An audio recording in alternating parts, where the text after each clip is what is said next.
Olá, boa tarde, caros amigos da TV Aberta. Hoje vamos falar sobre amor, paixão e sexo. O conferencista do Congresso Espírita FESP 2017 é Alberto Almeida, que veio de Belém do Pará. Nós vamos assistir essa magnífica palestra, assim começando o programa Um Sentido para a Sua Vida. Queridos amigos, a nossa alegria incomparável, trazendo um toque de açaí para dentro de São Paulo. Deus é amor, é a afirmativa mais abrangente, enquanto proposta conceitual, que existe dentro da nossa história universal, na proposição de João, evangelista, à época em que viveu com Jesus. Por isso, Américo Falcão haveria de dizer: se o amor ama de todo, sobe aos céus ou caminha de rastros, desce abaixo do lodo ou vibra acima dos astros. Efetivamente, nós vivemos momentos que exigem definição, coragem e disponibilidade no enfrentamento dos conflitos para exercer a experiência da amorosidade, que surge como quando nos estados que viviam a opressão da Segunda Guerra Mundial, Ed, um garoto, experimentava no campo de concentração a morte que se lhe avizinhava como uma experiência quase que determinante, a carência de alimento, as condições inóspitas, a ausência de humanismo qualquer e a crueldade faziam daqueles que eram os prisioneiros vítimas da própria insânia do nazismo da época. Assim sendo, Ed, aquele garoto, vislumbrava a sua sobrevivência quando, num dado momento, olhando para além do campo, para além do arame farpado, daquele que apresentava a eletrificação dividindo o campo da cidade normal, ele viu uma jovem, uma garota. Era uma menina que deveria ter mais ou menos o seu mesmo tamanho e ano, pela disposição física. Era Mac, que guardava uma maçã vermelha na mão e experimentava. A ousadia de poder lançar a maçã por sobre o aramado na direção do garoto, que tomando a maçã era como se tomasse a própria vida, porque alguma porção de nutriente favorecia uma longevidade maior ao prisioneiro do campo. Foi um momento extraordinário, porque foi um toque de olhar entre dois garotos, numa situação absolutamente adversa. Assim, no dia seguinte, Ed, quando voltou ao campo, ansiava encontrar a mesma oportunidade. E assim estava, lá a menina do outro lado, novamente com uma maçã, para projetá-la ato contínuo na sua direção. Quando a situação se fez, no seguir dos dias, mais oportuna, ele se aproximou e começaram a trocar algumas palavras, que logo cederam a um grande silêncio, quando Ed se aproximou do aramado e disse para Mac: amanhã não volte mais aqui. Eu mudarei de campo. Virou-se e saiu andando sem olhar para trás. Diante de grandes perdas, quando experimentamos grandes dores, notadamente aquelas que envolvem o apartamento pela morte física, pela desencarnação, nós não ousamos sequer olhar para trás. Tal é a emoção que se assoma na nossa alma. Ela divisou o garoto que seguiu firme, levando a última maçã. efetivamente, no dia seguinte, o garoto não comparecia mais ao campo. Tinha sido transferido por um comboio a um outro campo. 16 anos depois, nos Estados Unidos, após o encerramento da Segunda Guerra, lá estava Ed, com um grupo de estrangeiros conversando, e alguém do seu lado lhe perguntou: aonde você estava por ocasião da Segunda Guerra Mundial? Ele disse: eu estava dentro de um campo de concentração. Você estava? Sim. E você? A jovem que estava do seu lado disse: eu estava de fora, e eu jogava maçã para um garoto que estava dentro. Eu era do mesmo top que ele. Ele olhou para ela e disse: esse garoto disse um dia que ele não voltaria e que você não deveria mais comparecer trazendo as maçãs? Ela disse: sim, como é que você sabe?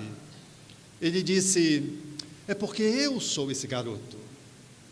Ele ergueu-se, ela ergueu-se, e eles se abraçaram demoradamente. Ele então, olhando, lhe disse: eu perdi você de vista, mas sempre acariciava nos meus sonhos as maçãs vermelhas, que me acompanharam como sendo a esperança de poder sobreviver ao campo de concentração. Agora que eu reencontrei você, você quer casar comigo? Como se faz hoje na balada? Toma-se algumas e logo, diante de alguém, propõe-se acasalamento, pelo menos por uma noite, ou por um dia. Ela disse: sim, eu quero. Pasmem, eles casaram. São encontros que só a divindade pode avaliar, essas circunstâncias sincrônicas, esse sincronismo que há em a natureza. E não é possível decifrar esses enigmas se não se olhar pela janela da providência divina e da reencarnação. Uma lei universal que nos entretece a possibilidade de entender as dinâmicas existenciais do ser, quais a do amor, da paixão e da sexualidade. Doutra feita, nesse mesmo ir e vir que a humanidade faz, eu fora procurado por uma senhora que, vindo de uma outra localidade bem distante de Belém, procurava ajuda para uma problemática que lhe estava assolando a alma e que ela não obrigava a experimentar, superá-la sem uma ajuda profissional. E por isso, fizeram uma movimentação longa saindo da sua cidade, para manter o anonimato do seu problema, porque ela tinha receio que, naturalmente, isso pudesse tomar conotações mais graves. E, diante da sua fala, ela trazia um fenômeno de apaixonamento. Bem casada, de repente, ela vira-se apaixonada por um homem sem que nem porquê. Uma paixão dessas que brota como que do nada, que ela, nada obstante, tivesse o conhecimento espírita, não conseguira equacionar, enquadrar, para poder colocar em algum lugar aquele sentimento que irrompeu, porque irrompeu de forma inconsciente.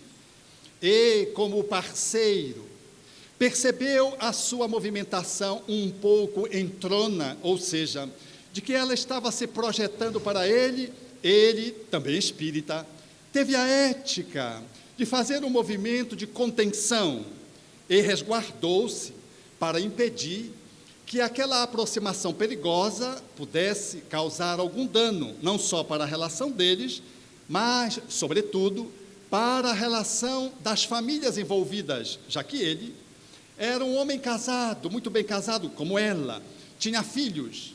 E num dado momento, quando ela percebeu essa resistência, sem entender porquê, até porque ainda não tinha se dado conta que estava apaixonada, ela sentiu um movimento de rejeição, de ruptura, de abandono, e em casa começou a fazer uns transes sonambúlicos.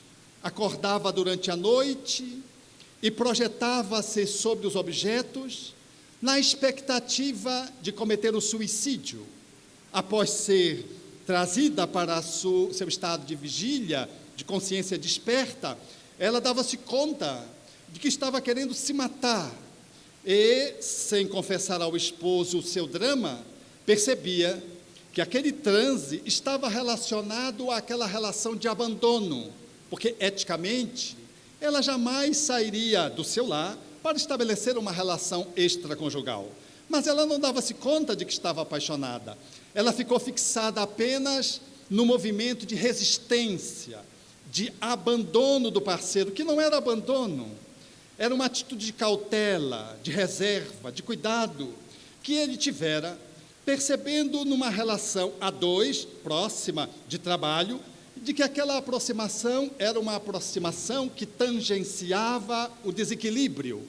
Assim sendo, ela, sem ter a possibilidade de resolver o problema, buscou a solução. E foi ao meu encontro. E, no processo do manejo terapêutico, ela fez uma imersão profunda no seu inconsciente e mergulhou numa experiência incrível, quando ela se via acasalada com ele, numa relação harmoniosa, naquilo que se pode dizer o espaço perfeito. O esposo ao piano, ela encantada pelo romantismo com que o esposo lhe conferia, tocando-lhe música, a relação amorosa de profundidade, e uma criança de 7 para 8 anos, uma menina, que trazia o encanto para tornar aquela relação a dois mais feliz ainda. Num dia, o esposo, ao sair, não voltou mais. Fora assassinado numa emboscada. Ela teve a notícia de que ele tinha sido assassinado e entrou naquilo que psicologicamente se chama de estado de choque. Perdeu o contato com a sua lucidez e voltou a si na cena de celebração do sepultamento do corpo. Ela via-se e o via fora do corpo às proximidades do caixão. Ele, num olhar entristecido, algo angustiado, dizia: o nosso amor é para a vida eterna.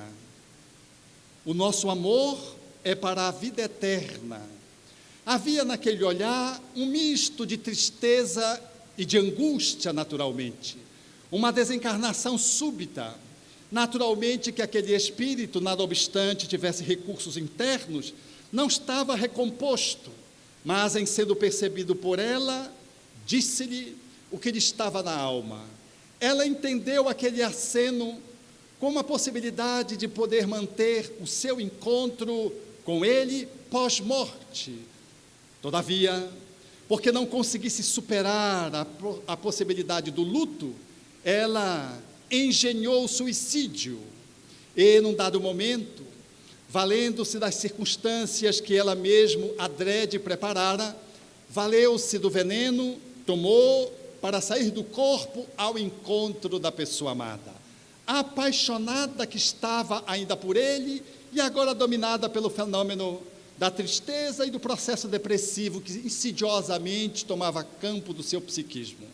Viu-se fora do corpo, numa situação dramática, quais aquelas que acontecem com as pessoas que se suicidam. E sofreu, até que foi apanhada, cuidada, levada para uma instituição de socorro, e uma jovem lhe dispensava atenções que favoreciam o seu processo de recuperação. E nela, sempre a frase recorrente: aonde está o meu grande amor?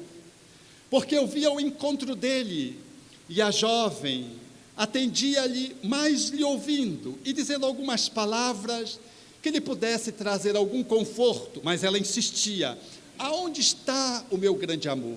Eu não fiz mal a ninguém, eu não prejudiquei ninguém, eu vi o encontro dele e ele, aonde está? E insistia. À medida que ela foi se recuperando, especialmente dos fenômenos gástricos, que se repetiam em função do suicídio no mundo espiritual, perispiritualmente, ela ficou como que estacionada num dado momento.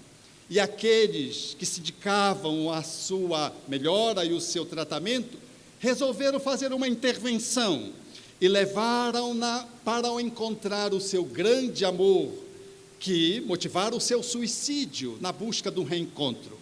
E quando ela vai ao encontro do parceiro, ela tem um choque, porque ele estava reencarnado e estava adulto. E não a reconhece naturalmente, porque estava em faixas energéticas diferentes. Ela fica frustrada, decepcionada e quer se matar de novo, como se uma vez não fosse suficiente. Teve uma recrudescência de piora, e os amigos espirituais, compassivos, lhe internaram no novo corpo físico em função dos seus créditos.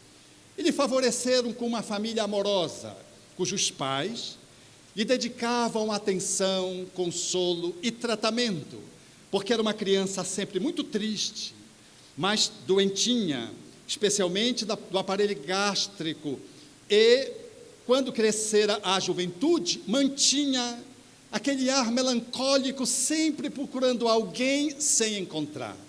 A resistência dos transtornos gastroentéricos fazia com que aquela experiência fosse mais dolorosa, e o amor dos pais era a medicação que aos poucos ia silenciando aquele sofrimento.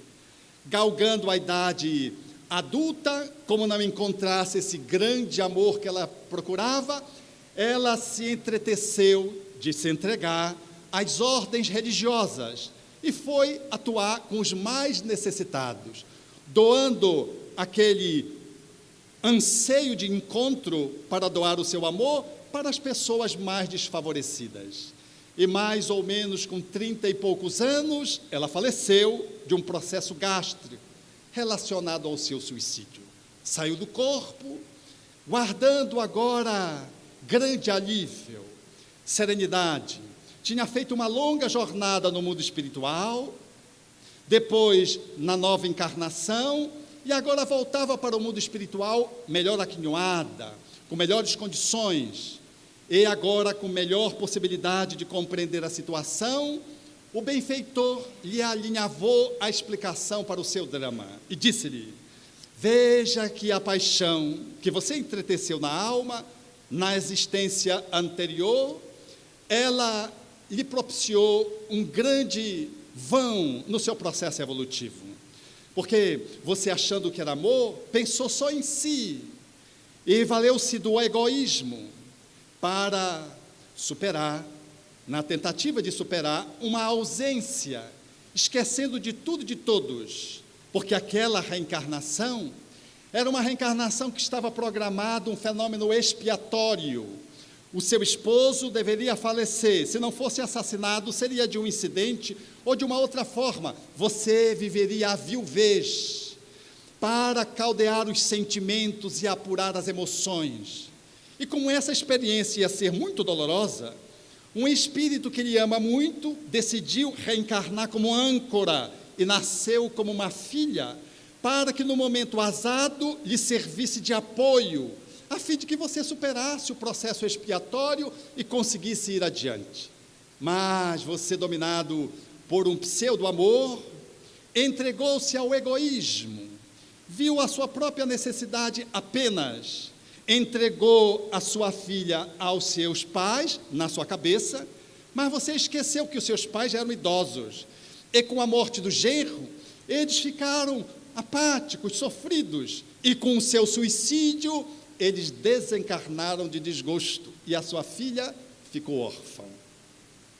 Essa era o desenho que se estabeleceu para aquela senhora que agora entendia os transes sonambúlicos, a busca do suicídio como a alternativa de poder lidar com a ruptura, com o distanciamento, porque o esposo do passado era hoje o amigo do presente. O amigo do presente não lhe rejeitara, ele não a abandonara, ela interpretara à luz do seu inconsciente profundo. Ele apenas fizera uma barreira ecológica, estabelecera fronteiras que não deveriam de modo algum ser desrespeitadas, sem que isso pudesse levar a risco aquela relação.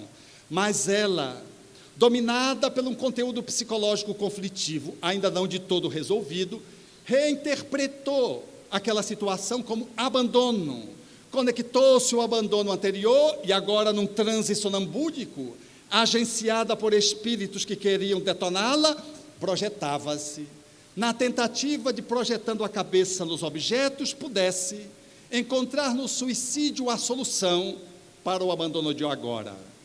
Agora, dominando todo esse conteúdo, ela conseguia ter uma compreensão da dinâmica profunda de que, efetivamente, ela estava apaixonada pelo amigo e de que o amigo não a rejeitara.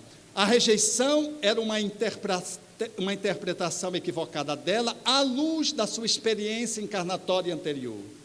Agora ela entendia que a tendência àquele suicídio num transe sonambúlico era a expectativa de fazer a mesma coisa que aquela mulher no passado fizera quando não superara o processo expiatório de uma viuvez, abandonando os pais e a filha, a orfandade, de uma forma indébita, porque fez uma escolha num pseudo-amor, num processo de apaixonamento, apenas movida pelo egoísmo.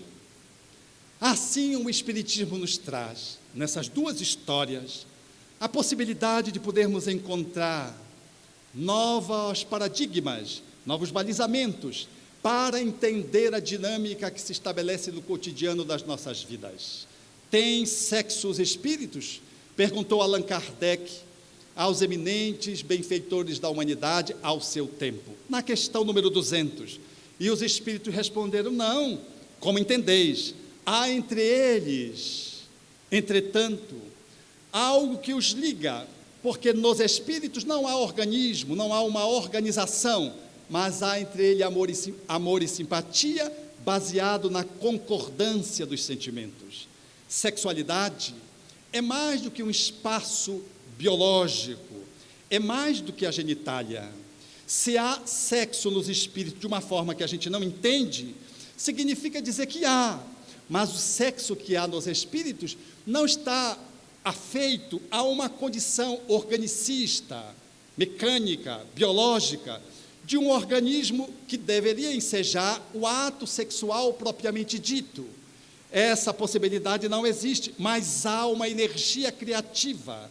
O sexo, portanto, na definição clara dos espíritos e na decodificação através do espírito Emmanuel e de André Luiz, fala-nos dessa energia criativa que todos detemos dentro da alma, que se exterioriza pelo processo cerebral.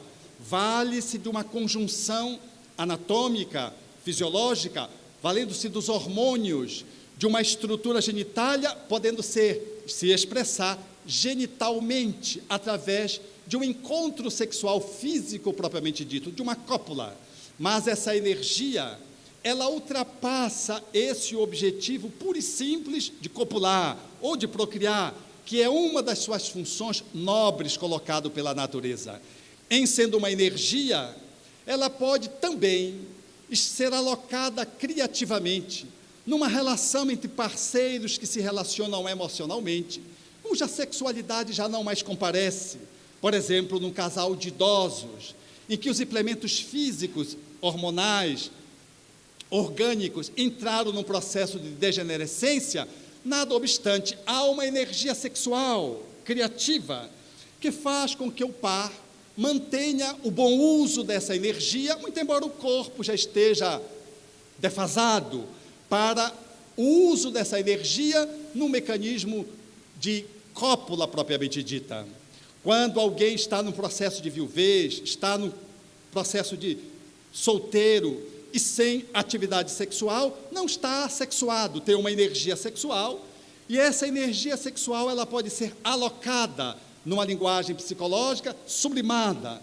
Na linguagem de Roberto Assagioli, o extraordinário psicoterapeuta italiano, ela pode ser transmutada.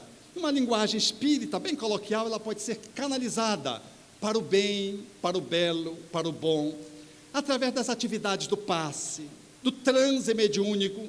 Não é à toa que transe e transa estão relacionadas à glândula pineal. Há uma energia sexual que fez de Chico Xavier, muito embora não se acasalasse num relacionamento sexual propriamente dito, fosse um homem tão fecundo, gerando mais de 400 filhos livres, num processo criativo incrível. A sexualidade, portanto, vista do ponto de vista espírita, é uma energia, não é o sexo físico, biológico do macho e da fêmea. É, portanto, uma instância que está na alma e pode se exteriorizar pelo corpo, por diversas formas. Quando você aplica o passe ou faz um transe mediúnico, você está lidando com energia criativa, que está gerando, não corpos no processo da reprodução, mas gerando obras de cultura, de beleza, de literatura, de mediunidade.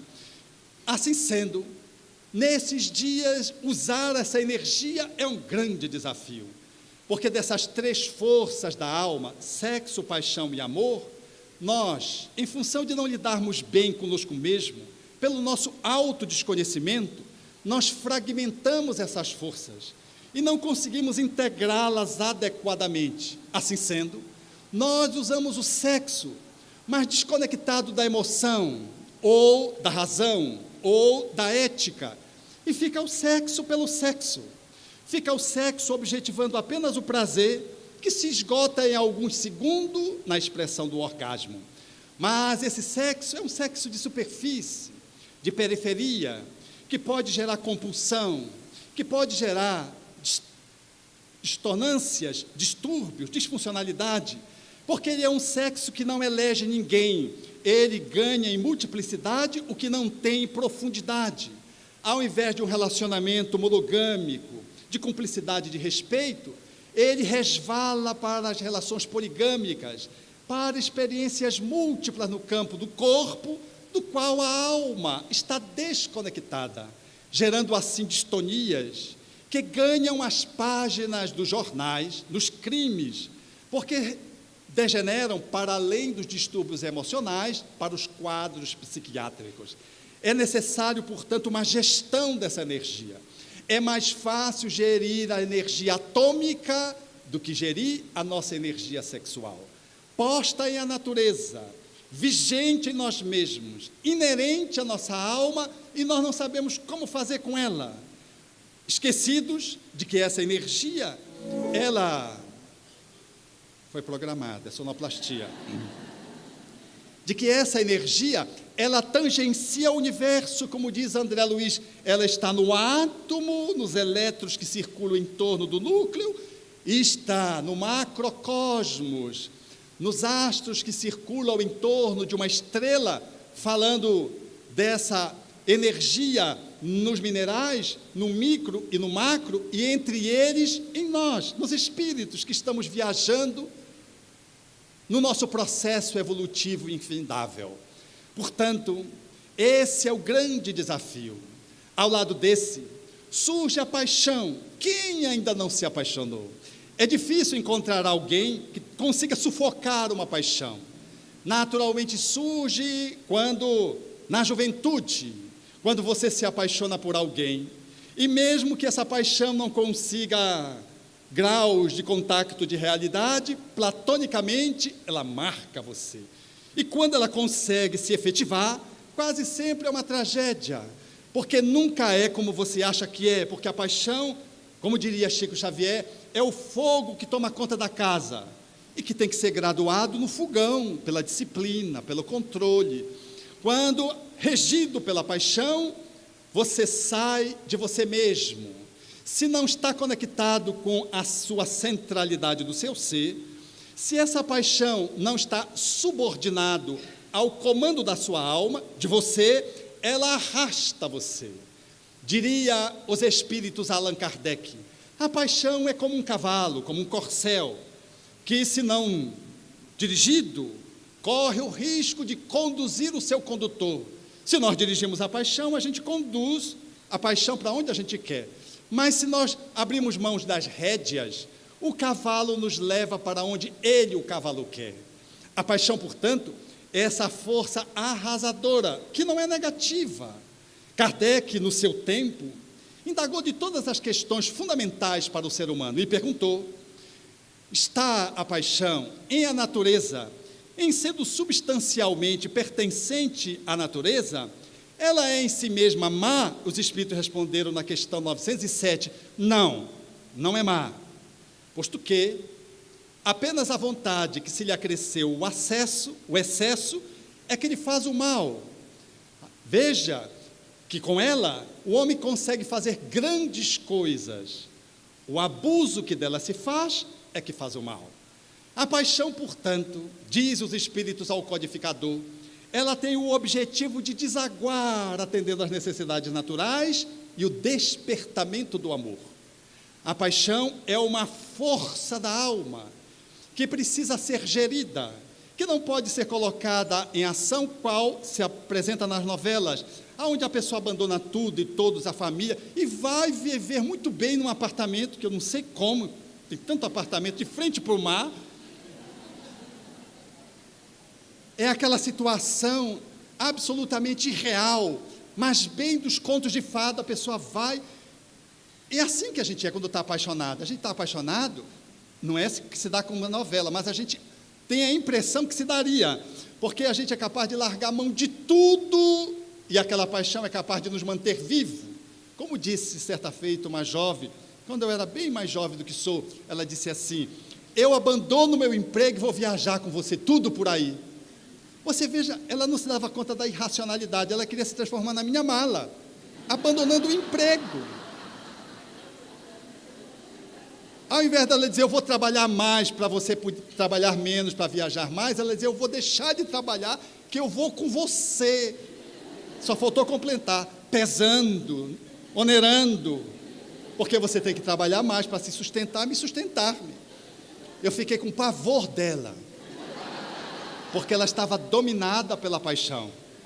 A paixão, quando toma a gente, ela corre o risco de nos arrastar, se não temos a condução sobre ela, se a nossa vontade não se sobrepõe, dando um curso para essa paixão. O nosso filho, quando se apaixona, mais jovem, a gente logo sabe, ele começa a tomar banho. Se é homem, demora 15 minutos tomando um banho, sai assoviando, se dispõe a lavar a louça, a gente fica pensando que ele está obsediado pelo guia dele, é que ele está apaixonado, e assovia, levanta cantando para ir à aula, pergunta se ela está precisando de alguma coisa, mamãe, papai, trata bem a irmã, está apaixonado, todo mundo sabe, faz a barba que ainda nem tem. A paixão, ela tem esse colorido, esse elan, e o amor é a força que centraliza a existência no equilíbrio dentro do universo. Diria São Vicente de Paulo a Allan Kardec, quando trata em um livro dos espíritos, o ponto que toca a esmola, quando diz, amai-vos uns aos outros, eis toda a lei com que Deus governa os mundos. O amor é a lei de atração entre os seres vivos, organizados, e a atração é a lei de amor para os seres inorgânicos. É bela a fala de Vicente de Paulo. Mostra a lei de amor perpassando o inorgânico, mineral, e alcançando-nos as almas, mas ele prospecta para o cosmos, mostrando que nós estamos experimentando viver dentro de um seio amoroso que é a divindade. A alma de Deus, por assim dizer, é o amor, o universo, ou os múltiplos universos, se preferirem, o cosmo, ou os múltiplos cosmos, se preferirem, eles estão empapados, impregnados no psiquismo amoroso do divino, no qual todos nós estamos mergulhados. E na conta de seus filhos, trazemos em nós mesmos o desafio de poder amar, amarmos-nos. É um desafio fantástico, que parece tão simples quando se propõe essa palavra, mas quando se olha para a sociedade, a gente se percebe completamente desconectado. A gente percebe, nesses dias de transição, um mundo vivenciando um colapso do desamor.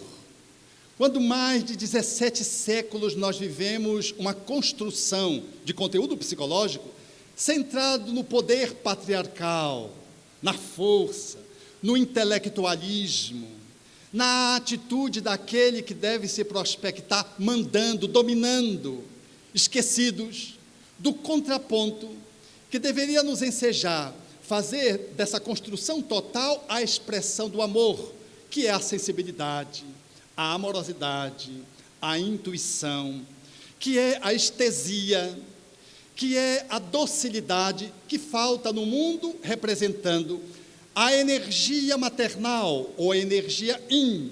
Somos o mundo yang, e no descompasso com o yin, na visão da saúde, na perspectiva chinesa, nós fazemos um desencontro e o organismo da humanidade adoece. E aí nós queremos resolver o problema com guerras, com bombas, com mísseis, com baleia azul.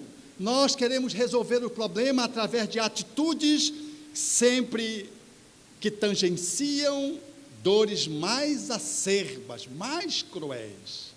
Amar é uma experiência que requer a junção dessas duas energias. Amar significa dizer que eu vou juntar Yang e Yin, que montou o protótipo da figura de Jesus. Jesus reencarnou como homem numa sociedade patriarcal naturalmente, porque senão não seria ouvido, mas o seu psiquismo era da amorosidade. Identificado com o divino, trazia bem justo as expressões do poder do amor e do poder da austeridade. Ao mesmo tempo que era firme, era terno. Ao tempo que ele se coloca de uma forma enérgica, ele igualmente se coloca de uma forma dócil. Dependendo da situação, ele faz um mix dessas virtudes que todos temos que entretecer exercícios para desenvolvê-la. Se não conseguirmos aprimorar a nossa capacidade de amar, nós vamos experimentar aquilo que o grande, extraordinário psicólogo norte-americano Carl Rogers haveria de dizer. O homem moderno, diante de tanta tecnologia e de tanto desenvolvimento, sofre como nunca um processo de isolamento, de abandono, de solidão. Solidão dele em relação a ele e solidão dele em relação aos outros. Nunca nós experimentamos tanto desamparo, tanta indiferença no mundo. É muito difícil na atualidade nós olharmos para o mundo e vermos alguém conectando essas forças e amorosamente expressando o seu amor para além das janelas do seu lar. Nós amamos os nossos, nós amamos o meu país, nós amamos a minha etnia, aqueles que são da minha religiosidade, nós amamos pequenos. Nós ainda não ousamos desenvolver um amor capaz de ir além de nós mesmos, porque ainda não conseguimos nos amar. O desafio do amor é o auto-amor. É por isso que surgem as mulheres no programa MA, das mulheres que amam demais, que se colocam em torno de um homem, que se submetem a um homem, e de que servilmente se escravizam a um homem, que quando se ausenta ela busca um outro, num processo de substituição, barganhando migalhas de atenção, de amparo, de continência, de cuidado, porque elas, em não se amando, vivendo um processo autofóbico, portanto de autodesamor, elas buscam fora o que não tem dentro, e encontram homens narcísicos, que não amam ninguém, nem a si mesmos. Eles estão apenas centrados neles mesmos. E essas mulheres, como mariposas, ficam em torno deles. Mudam de homem, mas não mudam de padrão. E esses homens mudam de mulher, mas não mudam de transação emocional. Um é narcísico, o outro é autofóbica e faz o encaixe simbiótico de alta magnitude. Mas não só nesses quadros psicopatológicos. Quantos pais com filhos, mães com filhos ou casais, estabelecemos relações tão autoprotetivas, superproteção, relação, às vezes, de cuidado excessivo, que esmaga o outro, ou que, na expectativa de amar com liberdade, a gente abandona os nossos entes queridos, porque não conseguimos nem olhar para nós mesmos, muito menos para eles. E eles se perdem, porque crianças, adolescentes, precisam ser cuidados. Não são aves que ainda desferiram o voo na construção de novos ninhos. Caem e os predadores comem. O amor é aquele que cuida, aquele que tem atenção. É aquele que vai dispensando uma liberdade que tem o tamanho da responsabilidade, da maturidade de quem vai usar essa liberdade. Mas se não amamos, nós queremos o filho para a gente, é o nosso filho. E ele vai casar e é a gente que vai escolher qual é a esposa dele, onde é que ele vai morar. Meu filho, essa mulher não serve para você. Há mães que amam tanto seus filhos que não tem nenhuma namorada que consiga encostar. E às vezes ele encontra uma espírita, filha da dirigente da instituição, nos trinque. E ela não tem o que dizer. Ela diz: meu filho, essa mulher não é para você. Mas mãe, aí dá os predicados todinhos, dá passe, evangeliza, é filha da presidente, do diretor, não sei o quê. Fala. Aí ela diz: não sei, meu filho, eu não sei lhe explicar. É intuição de mãe. Quando ela não tem nenhum argumento, ela vai para esse espaço enigmático para tentar segurar o filho, porque ela ainda não conseguiu chegar nela. Ela usa o filho como um processo de afirmação, porque ela, em relação a si mesma, não está suficiente. Assim não se ama, e quem não se ama não ama ninguém. Quem assim não se bem quer, não consegue bem querer ninguém. É por isso que na tradição judaico-cristã, a proposição de amar a Deus sobre todas as coisas e o próximo como a si mesmo é uma lei universal. Você é com os outros como você é com você. Então, amar é uma experiência delicada. Não é a gente ficar se beijando, eu me amo, eu me amo, eu me amo, porque às vezes é neurose, isso às vezes é toque. Amor diz sim, diz não, dá espaço para o outro, se aproxima quando o outro está precisando. Amor não viola e nem se deixa violar. Amor guarda respeito. Mas em nome do respeito, eu não abandono o outro. Em nome do respeito, de modo algum, eu vou experimentar a indiferença com o outro. A relação de amor, portanto, é uma relação que vem da origem do apaixonamento. Quando a paixão deságua na construção da amorosidade, o ser humano tem a chance de fazer a integração dessas três forças: amor, paixão e energia sexual, que está na mãe amamentando a criança. A energia sexual, sem sexo genital, a energia sexual, o apaixonamento da mãe que cuida acarinhando o filho, e da disponibilidade que não consulta o horário, o relógio para levantar à noite, para lhe dar a mama de 2h30, às vezes 2 em 2 horas, quando ele é recém-nato, quando ele ainda não compôs o seu horário. E essa mãe não sente isso como algo que pesa, porque é o seu filho. E ela o faz juntando essas três forças com maestria. Ou um casal que na relação com o outro não faz só sexo. Eles não são casal porque faz sexo. Ele é um casal porque eles estão se relacionando segundo a amorosidade e segundo a união sexual. E se o amor comparece, o casal, cultivando essa relação dia após dia, porque casamento não é algo que se estabelece com a assinatura de um papel, é um exercício de cuidado contínuo. É nessa perspectiva que a paixão permanece viva.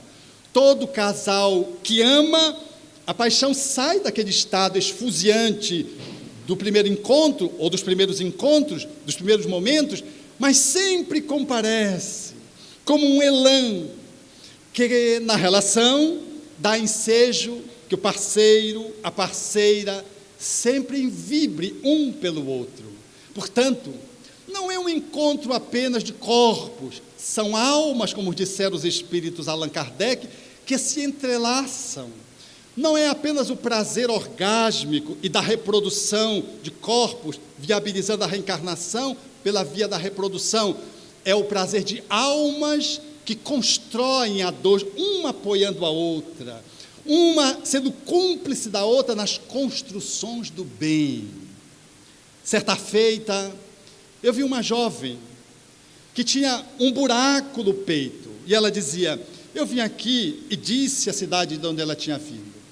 Era mais de 3 horas de Belém do Pará, de avião, e ela disse: eu vim porque eu tenho um vazio, e ela apresentava uma alteração também no campo do ouvido, tinha um ruído do ouvido, e esse ruído foi originário de uma queda. Ela caiu e depois ficou com uma sequela de um ruído, mas foi uma queda simples, ela caiu, jovem.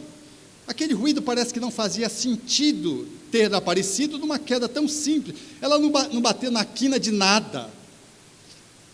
E eu tentando olhar para o ruído, e ela me puxava para o vazio. Não, eu quero trabalhar o vazio.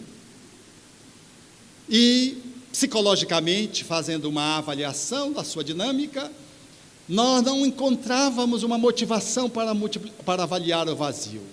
E encontramos-la no seu inconsciente profundo, quando ela se despedia no campo do seu esposo, e o esposo saía, uma cena romântica.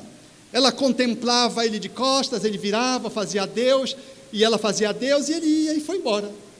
Ela feliz, estava feliz, ficou ali, naquele rincão, com os seus vizinhos camponeses, mas o tempo passou e ele não voltava, não voltou.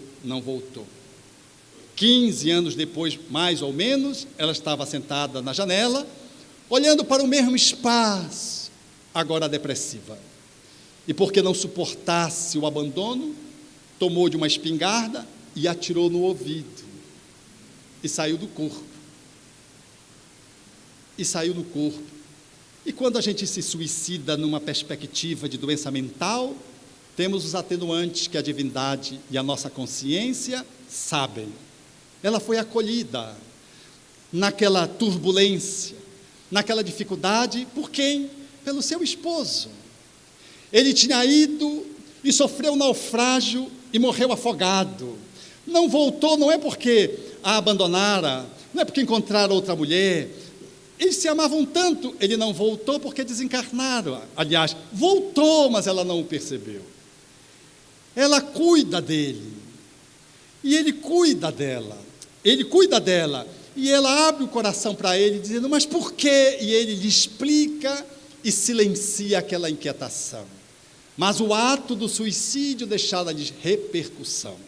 Na vida atual, ela experimentou o mesmo vazio que sentia aquela mulher olhando na janela quando o seu pai desencarnou. O esposo do passado era o pai dela nessa existência. Quando o pai desencarnou, ela entrou no vazio e não conseguia fechar o luto. E a queda, aquela queda tão simplória, com a qual ela bateu a cabeça, fizera-lhe emergir ainda um resto de conteúdo decorrente do suicídio cometido. Quando ela fez conexão com isso e elaborou esse conflito, ela sorria. E ela dizia para mim: eu não pensava que a morte do papai tinha deixado esse buraco dentro de mim. Na verdade, não foi a morte do pai. Foi a morte do pai que evocou um amor, que precisou amar mais na ausência, que precisou amar mais renunciando à presença física dele que tinha desencarnado, e que gerou um quadro depressivo e uma tragédia do suicídio. Agora, ela realinhava isso. Assim é o amor. Quando nós não amamos de uma forma adequada, nós colidimos. Mas se nós amamos de uma forma correta, nós planificamos e nos abrimos para a vida. Ed e Meg se reencontrariam 40 anos depois, num programa da maior comunicadora norte-americana, Oprah Winfrey. Ela, no Dia dos Namorados, fazia uma matéria em torno das relações. E quem estava lá? Ed e Meg, sendo entrevistados por ela. E ela dizia: então, ele dizia, ela salvou a minha vida com algumas maçãs vermelhas, porque alimentou o corpo e depois alimentou a minha esperança fora do campo, no outro campo para o qual eu fui transferido.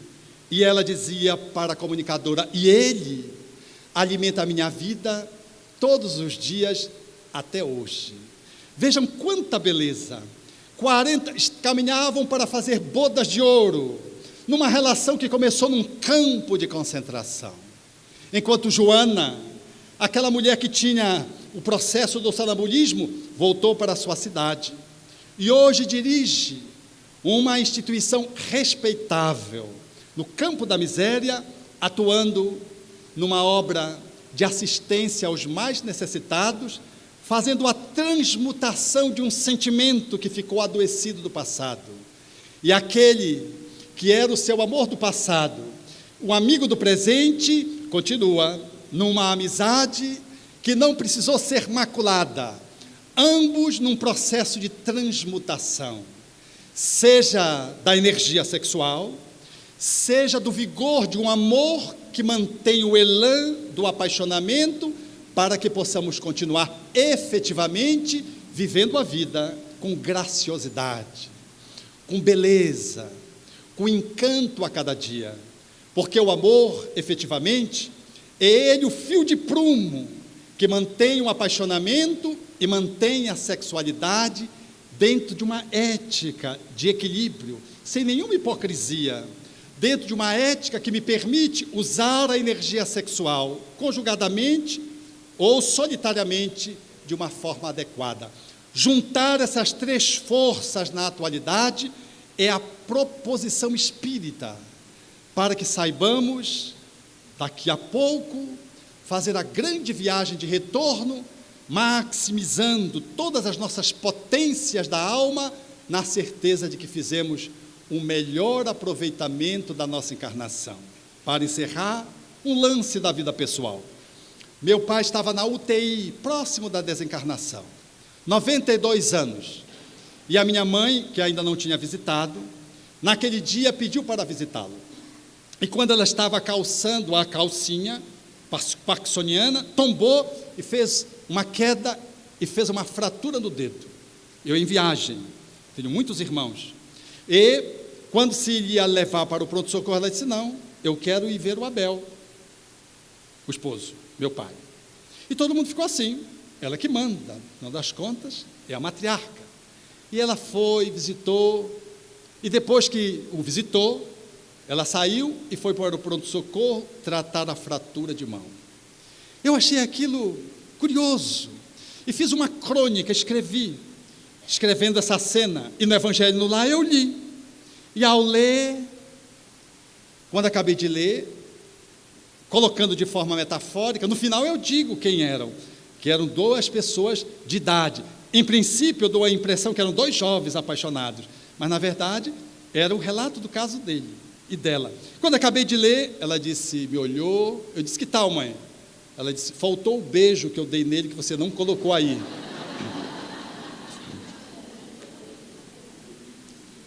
O amor que ama,